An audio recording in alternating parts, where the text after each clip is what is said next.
we're going to be looking at a very different battlefield. This is one that affects each and every one of us. You know what I'm talking about? Cyberspace. Why? Earlier today, a pro-Iranian hacker group named Handala announced that they had hacked an account belonging to FBI Director Kash Patel. Can you believe that? They're the same hacker group that threw the medical world into chaos after they hacked Stryker. It's a Michigan-based medical supply company. It happened earlier this month. Now, at first glance, this hack appears to have slightly lower stakes because as proof of the hack, Handala posted personal pictures of Patel along with other documents and his work resume of all things. Nothing top secret, right? It seemed to be before he was FBI director, but most of them appear to relate to personal business from over a decade ago, though Handala does say they're making more files available for download. What do they have? Now, it's not clear when the attack took place or where it was launched from, but the FBI is obviously taking this seriously, offering a $10 million reward for information on the group's members. Now, if that sounds like a lot, I want you to consider this. That earlier hack on Stryker, it led to life-threatening issues for some patients after surgeries were delayed. And though those pictures of Patel chomping on cigars, they may seem harmless, there's always the chance that the hackers got their hands on some more sensitive personal files, right? That could be used to, I don't know, try to pressure or blackmail or harm the FBI director. So this hack could represent a big shift in the war, because if Iran can't win with conventional weaponry, and it doesn't seem they are, they may be trying to win through other methods. What can America do? What can they do to defend itself, each of its citizens, against this seemingly invisible enemy? And could more hacks be on the way? Tonight, we're lucky enough to talk to the man who coined the term cyber war in the first place, okay? John Arquilla is a distinguished professor emeritus at the United States Naval Postgraduate School. And to be clear, his view are his own. He's not the Navy's, but he helped develop the ideas of net war, cyber warfare, swarm tactics, which we're seeing play out in battlefields across the globe. And his new book, The Troubled American Way of War, will be out in May. John, thanks so much for taking the time. Okay, how concerned, first of all, how is it possible that they were able to hack the FBI director's Gmail account? And how concerned should we be about the possibility of more hacks from these kinds of groups? These hacks are easy in part because the wrong sort of approach to cybersecurity has been pursued for decades now. We rely too heavily on firewalls and on antiviral software, both of which are good things, but insufficient on their own to stop hackers. They only recognize the things they already know.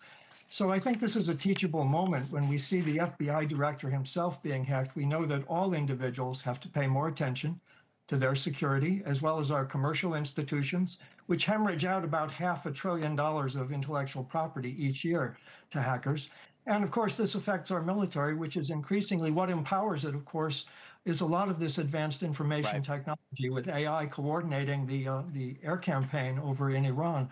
And all these things are vulnerable to disruption. Let me jump on that. Do you believe that these groups are tied to Iran? And is this a different form of warfare that they're utilizing if they can't win in conventional methods? Well, clearly Iran can't compete conventionally, so they fight in irregular ways, and cyber warfare is one of them. They have a very, very advanced hacker community in Iran, a very good capability. As far as Handala is concerned, it probably is getting a boost from Iranian intelligence, but it's a group that's been around for a while, and of course the name itself harkens to Palestinian resistance to Israeli control. What do we do to fight back? Because I understand you argued hitting back in cyberspace is maybe not the best move. Explain to us why. What can our American systems do, American government systems do to protect us, and what can individual Americans do to protect themselves?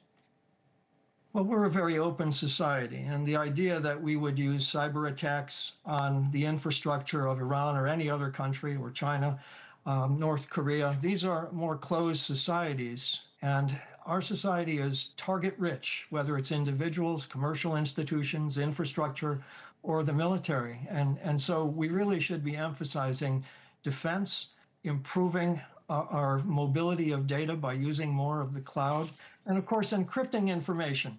That hacker shouldn't have been able to just read Kash Patel's resume.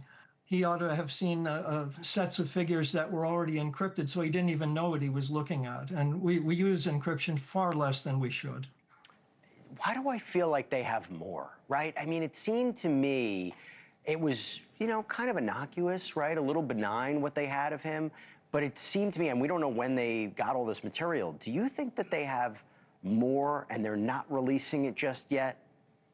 Well, the forensics are going to tell us what they got, if anything. From the early reporting, it looks like the material they had was quite dated.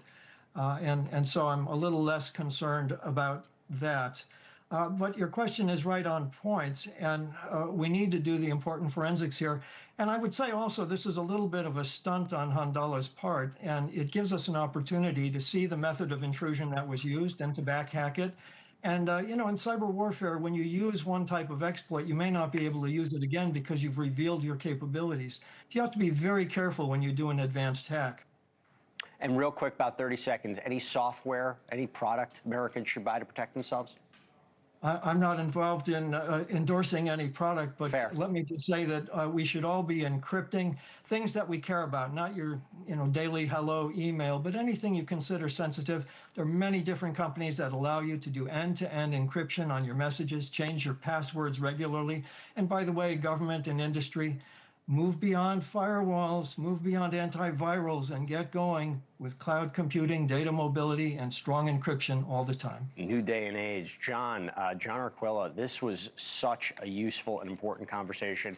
Thank you for staying up late with me. I hope that people can take away what they should be thinking about moving forward. Thank you so much. Really appreciate it. Thank you, Jesse.